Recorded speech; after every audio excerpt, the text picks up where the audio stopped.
Hello and welcome back to our channel. It's wonderful to have you join us once again as we dive deeper into the timeless teachings of Buddhism and explore how they can transform our lives from the inside out.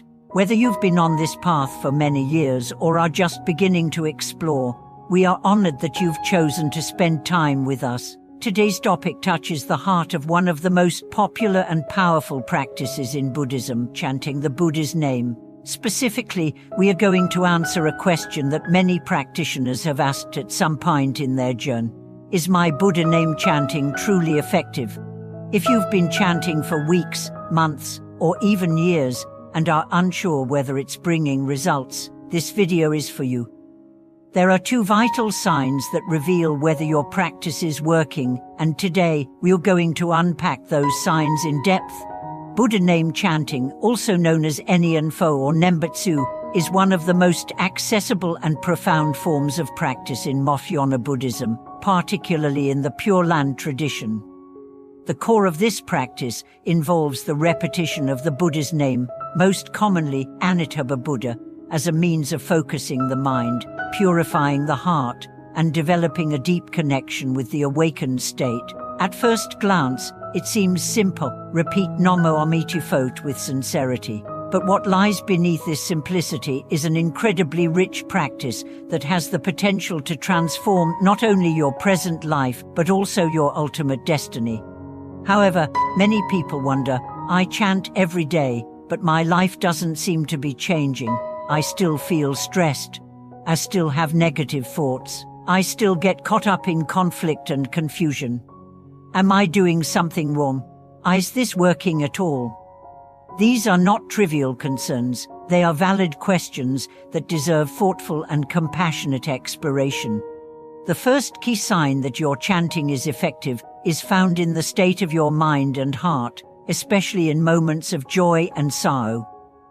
The ancient masters have said that the true test of whether your chanting is genuine is not how often you chant, but whether you remember the Buddha's name in moments of happiness and distress. In times of joy, does your heart remain connected to the Buddha, full of gratitude and humility? Or do you become distracted by pleasure and forget your practice? In moments of suffering, do you instinctively turn to the Buddha's name for refuge, or do you drown in despair, resentment, or blame? When chanting is deeply rooted in the heart, it becomes a source of inner stability that guides you through all emotional states. It doesn't matter if life is smooth or stormy, the Buddha's name becomes your anchor. This sign, the constancy of your practice, regardless of your emotional state, is a profound indicator that your chanting is working at a deep level. You begin to see that your mind is less reactive, your emotions are more balanced, and your heart is more peaceful. Even when challenges arise, there's a sense that you're not alone. The Buddha is with you not as a concept, but as a felt presence. That's the fruit of sincere chanting. The second key sign is seen in how your personality and relationships begin to shift over time.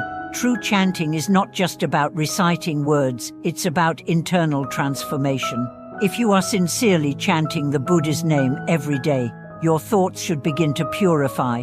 Your temper should soften. Your greed, pride, jealousy, and impatience should slowly diminish. You should become more compassionate, more understanding, and more humble. If your inner world is not changing, it may be a sign that your chanting is only surface level. This doesn't mean you have to become a perfect person overnight, but sincere practice always brings gradual change. You might find that you're less reactive when someone irritates you. You might catch yourself before speaking harshly. You might become more patient with loved ones. These changes are subtle at first, but they are powerful. They are the natural fruits of a mind that is being purified through constant connection with the Buddha. When your chanting begins to transform your behavior, that's when it becomes truly effective. It's not about how loud you chant, how long you chant, or how many times you chant. It's about how deeply your heart is engaged. A single recitation done with complete sincerity is more powerful than hours of distracted repetition. So, what gets in the way of effective chanting? The first and most common obstacle is mechanical recitation chanting without mindfulness. This is like watering a plant without paying attention to whether the soil is absorbing the water. Your lips may be moving, but your mind is elsewhere.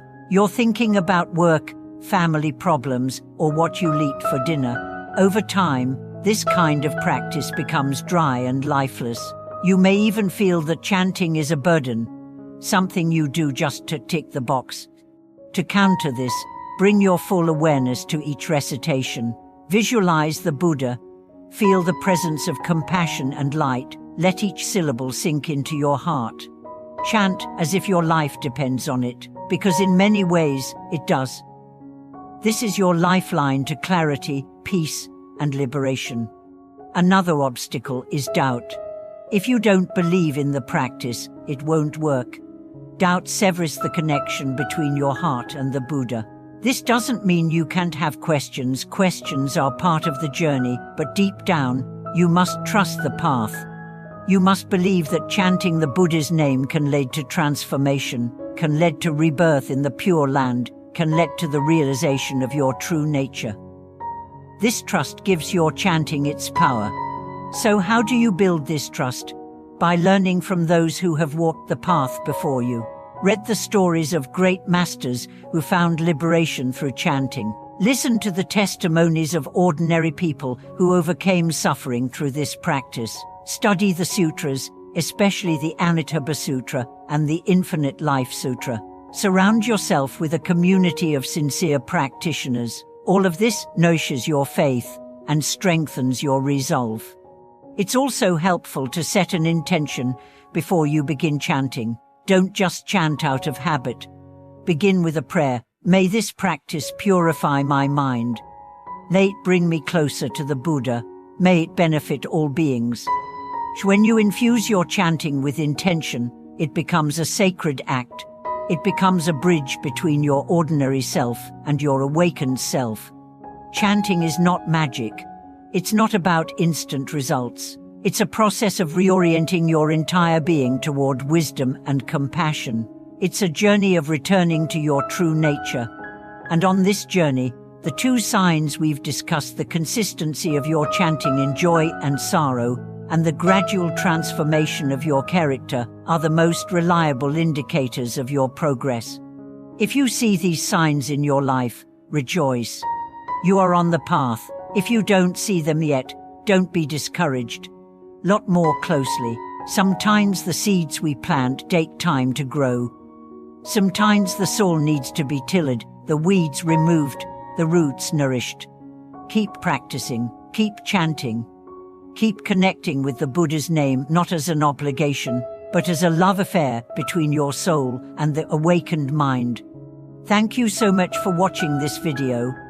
We hope today's reflection has brought clarity and inspiration to your practice. If it has, please like, share, and subscribe to our channel. And as always, we invite you to leave your thoughts in the comments. Let us know how chanting has transformed your life and what signs you've noticed along the way. Until next time, may your chanting be deep, your heart be pure, and your path be illuminated by the light of the Buddha.